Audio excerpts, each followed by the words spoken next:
नमस्कार। दिवाली की परंपरा है माँ लक्ष्मी का पूजन। माँ लक्ष्मी की कृपा हम पर बनी रहे और हमें समृद्धि मिलती रहे। मगर इससे पहले कि माँ लक्ष्मी हमारे घर आए, हमें एक और देवता को खुश करके अपने जीवन में बुलाना होता है। उनकी पूजा करके उनका आशीर्वाद प्राप्त करना होता है, क्योंकि अगर उनकी कृपा हम पर नहीं रही तो लक्ष्मी माँ जितनी तेजी से आती है उतनी ही तेजी से चली भी जाती है। यहाँ हम अच्छी सेहत के देवता भगवान धन्वंतरी की बात कर रहे हैं। लक्ष्मी पूजन से पहले भगवान धन्वंतरी का पूजन जरूरी है, ताकि हम पूरी तरह से स्वस्थ रहकर जीवन में आने वाले सुख और समृद्धि का आनंद ले सकें।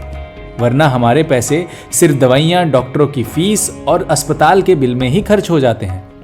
धन्वंतरी भगवान की पूजा का दिन है दिवाली का पहला त्योहार, यानी कि धनतेरस। धन्वंतरी जी आयुर्वेद के देवता माने जाते हैं। धन्वंतरी भगवान के अलावा इस दिन धन के स्वामी कुबेर की और माता लक्ष्मी की पूजा भी होती है। साथ ही यमराज जी को खुश करने के लिए उनके नाम का भी दिया जलाया जाता है। कहते हैं ऐसा करने से मृत्यु का डर थोड़ा कम होता है और जिंदगी लंबी और स्वस्थ होती है। पुराणों की माने तो धन्वंतरी भगवान और तीनों लोकों से लुप्त हो गई माता लक्ष्मी दोनों का जन्म समुद्र मंथन के समय हुआ था।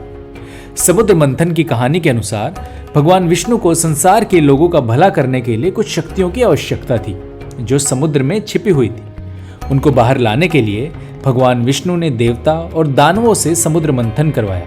इसके लिए उन्होंने मंदार पर्वत की मथनी बनाई और वासुकी नाग को रस्सी बनाकर मंथन के लिए इस्तेमाल किया। नाग के एक तरफ देवता खड़े थे तो दूसरी तरफ दानव, और इस तरह समुद्र मंथन कर समुद्र को मथा गया। समुद्र मंथन के समय भगवान विष्णु कछुए के रूप में प्रकट हुए, जिसे उनका कुर्म अवतार भी कहा जाता है, और मंदार पर्वत को अपनी पीठ पर संभाल लिया ताकि वो समुद्र में नीचे ना धंसे। इस समुद्र मंथन में कुल 14 बेशकीमती चीजें और शक्तियां मिली, जिनका इस्तेमाल इस दुनिया के भले के लिए करना था। जो चीजें मिली वो इस तरह थी। सबसे पहले निकला हलाहल विष, जिसे भगवान शिव ने अपने गले में उतार लिया और वहीं पर रोककर रख लिया। दूसरी मिली कामधेनु गाय, जिसने इंसानी सभ्यता का गाय के रूप में बहुत भला किया। इसके बाद उच्चैश्रवस नाम का घोड़ा, ऐरावत हाथी, कौस्तुभ मणि, इच्छाएं पूरी करने वाला और बीमारियों को दूर रखने वाला कल्पवृक्ष, अप्सरा रंभा, वारुणी, चंद्रमा, पांचजन्य शंख, सारंग धनुष, जो आगे चलकर भगवान राम का धनुष बना। साथ ही मिले माता लक्ष्मी और भगवान धन्वंतरी।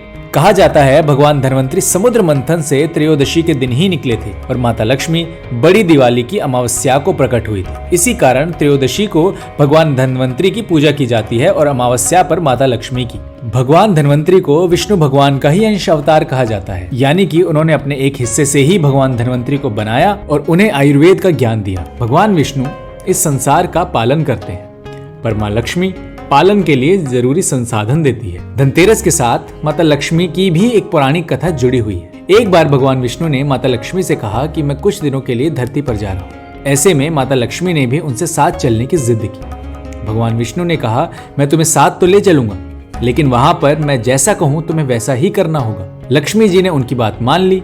भगवान विष्णु और लक्ष्मी जी धरती पर पहुंच गए। एक जगह दोनों बैठे हुए थे। तब भगवान विष्णु ने लक्ष्मी जी से कहा कि मैं दक्षिण दिशा में किसी जरूरी काम से जा रहा हूँ, तब तक तुम यहीं पर बैठे रहना। भगवान विष्णु के जाने के बाद माता लक्ष्मी जी के मन में आया कि ये ऐसी कौन सी जगह है जहाँ भगवान गए हैं और उन्हें आने के लिए मना किया है। इस बात का पता लगाने के लिए वो भगवान विष्णु के पीछे पीछे चली गई। रास्ते में उन्हें गन्ने का खेत मिला।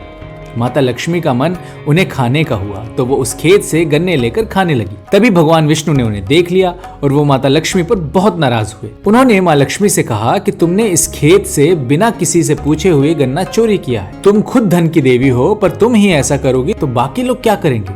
माता लक्ष्मी हैरान रह गई, क्योंकि वो तो खुद को और भगवान विष्णु को इस संसार का चालक मानती थी। मगर विष्णु जी का कहना था कि ये गन्ना किसी की मेहनत से पैदा हुआ है, इसलिए ये उसका है और उससे पूछे बिना, इसकी कीमत दिए बिना इसे खाना चोरी है, पाप है।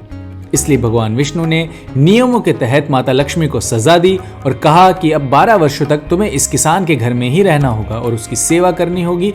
ऐसा कहकर भगवान विष्णु माता लक्ष्मी को किसान के घर छोड़कर अपने धाम चले गए। वो किसान बहुत गरीब था, लेकिन माता लक्ष्मी के आने से उसके दिन ही बदल गए और वो हर तरह की सुख और समृद्धि से संपन्न हो गया। जल्दी ही 12 वर्ष पूरे हो गए। लक्ष्मी जी जाने को तैयार हुई तो किसान ने उनसे प्रार्थना की कि माता, आप मेरे घर से मत जाइए। इस पर माँ लक्ष्मी ने कहा, कल धनतेरस है और अगर तुम अपने घर को साफ करके गोबर से लीप कर एक कलश में चांदी का सिक्का रख कर मेरा पूजन करोगे तो मेरा आशीर्वाद तुम पर हमेशा बना रहेगा और तुम्हारी समृद्धि में बढ़ोतरी होगी।